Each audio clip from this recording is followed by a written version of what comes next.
Pada masa Orde Lama, sejumlah tokoh Muhammadiyah dan NU menjadi anggota konstituante mewakili partai politik, di antaranya seperti Dr. Muhammad Natsir, Kiai Haji Kasman Singodimedjo, Buya Ahmad Rashid Sutan Mansur, Buya Hamka, Kiai Haji Yunus Anis, Kiai Haji Badawi dan sebagainya.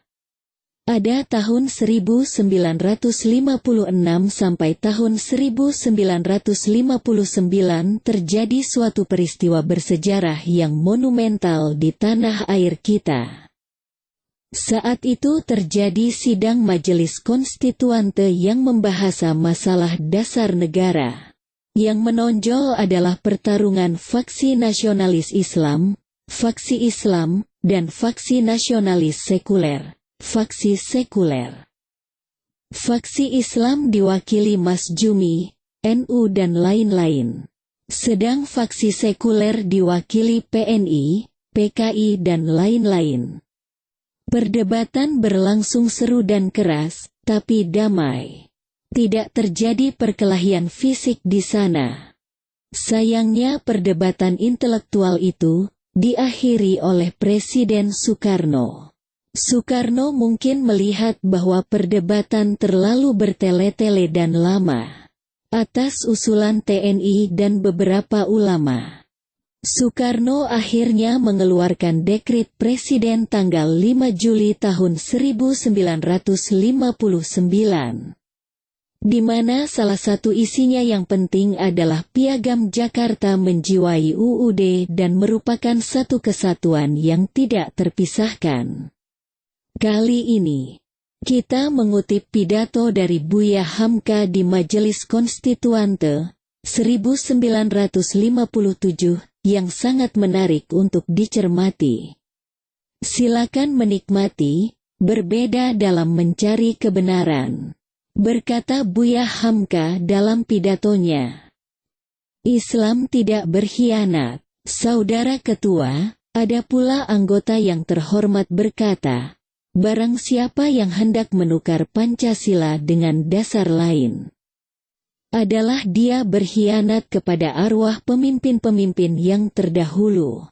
Maka inginlah saya bertanya Saudara Ketua, dari hati ke hati, minta beliau tunjukkan pemimpin yang terdahulu. Yang manakah yang kami cintai, karena kami memperjuangkan Islam sebagai dasar negara ini? Kami mengenal pemimpin-pemimpin yang kita jadikan lambang nasional kita sekarang. Sebagai yang memulai perjalanan ini, Pangeran Diponegoro, Imam Bonjol, Tuku Cik Ditiro, Tuku Umar Johan Pahlawan, Pangeran Antasari, Sultan Hasanuddin Makassar dan Maulana Hasanuddin Banten, Sultan Hairun dan Babuloh di Ternate, Raja Ali Haji yang tewas di Malaka, Iskandar Muda mahkota alam di Aceh. Coba tunjukkan agak seorang yang mana di antara mereka yang kami hianati?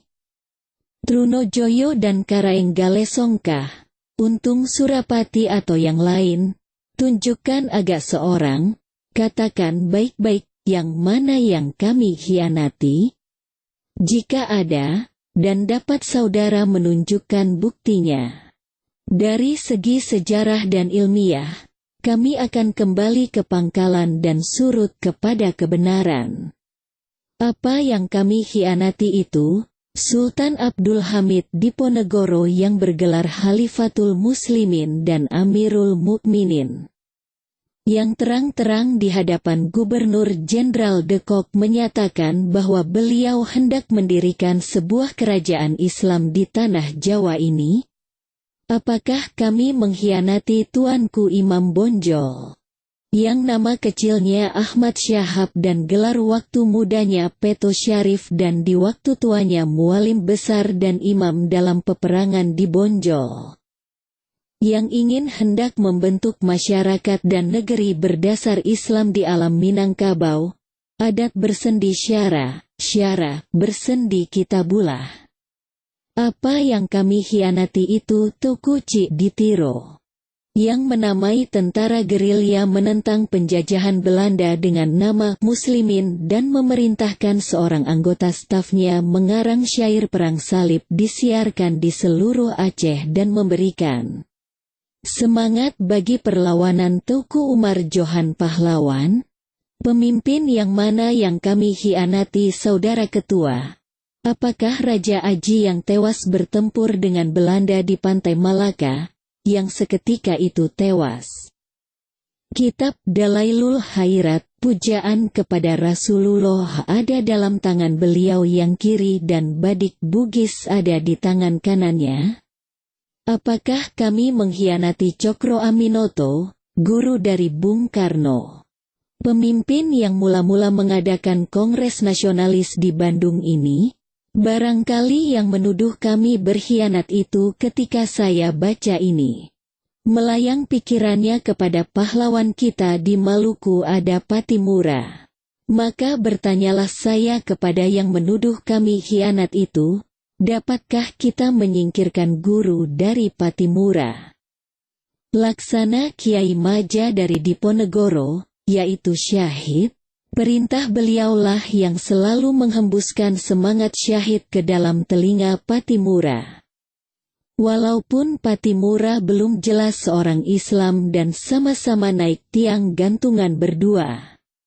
Barangkali melayang pula pikirannya kepada Sisingamangaraja di Tanah Batak. Kalau beliau memperjuangkan Pancasila, bagaimanapun saudara lari ke sana, saudara tidak akan bertemu di sana Pancasila. Yang bertemu adalah kerangka atau bengkalai Islam yang belum selesai, yaitu agama Parmalin, yang sampai sekarang mantra dukunnya masih tetap dimulai dengan Bismillah. Di kiri kanannya berdiri pula beberapa ulama pembantunya dari Aceh dan Minangkabau. Orang Islam, saudara ketua, dengan tidak mengingat apakah dia sekarang telah jadi Masyumi atau PNI, NU atau Sosialis. Perti atau Partai Buruh menjiwai jiwa semangat proklamasi kemerdekaan tanggal 17 Agustus tahun 1945 itu dengan ajaran agamanya. Orang rela melihat bangkai putranya dibawa pulang berlumur darah. Tidak bernyawa lagi, karena spontan terasa bahwa putra yang tewas itu adalah mati syahid. Terang saudara ketua yang terhormat, di situ tidak berjumpa Pancasila. Sebab Pancasila barulah dipopulerkan 10 tahun yang akhir ini, dengan maksud hendak menentang cita-cita kami yang asli kita terima dari nenek moyang. Yaitu melanjutkan cita-cita mereka mendirikan negara berdasar Islam di Kepulauan Indo. Terang saudara ketua yang terhormat, di situ tidak berjumpa Pancasila.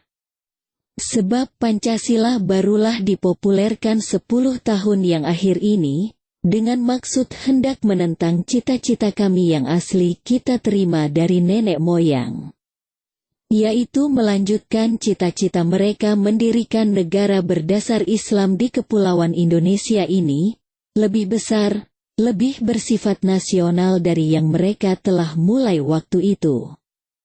Kalau boleh saya memakai kata-kata yang lebih jitu, dapatlah saya memastikan dengan penuh tanggung jawab, di hadapan Allah dan di hadapan sejarah, bahwa kami inilah fraksi Islam yang menerima baik pusaka pemimpin-pemimpin yang telah lalu itu. Kamilah yang meneruskan wasiat mereka. Dapat pulalah saudara ketua mengetahui kemana mestinya ujung logika dari pernyataan saya ini. Mungkin dikatakan bahwa yang mengkhianati roh nenek moyang pemimpin yang terdahulu, ialah yang menukar perjuangan mereka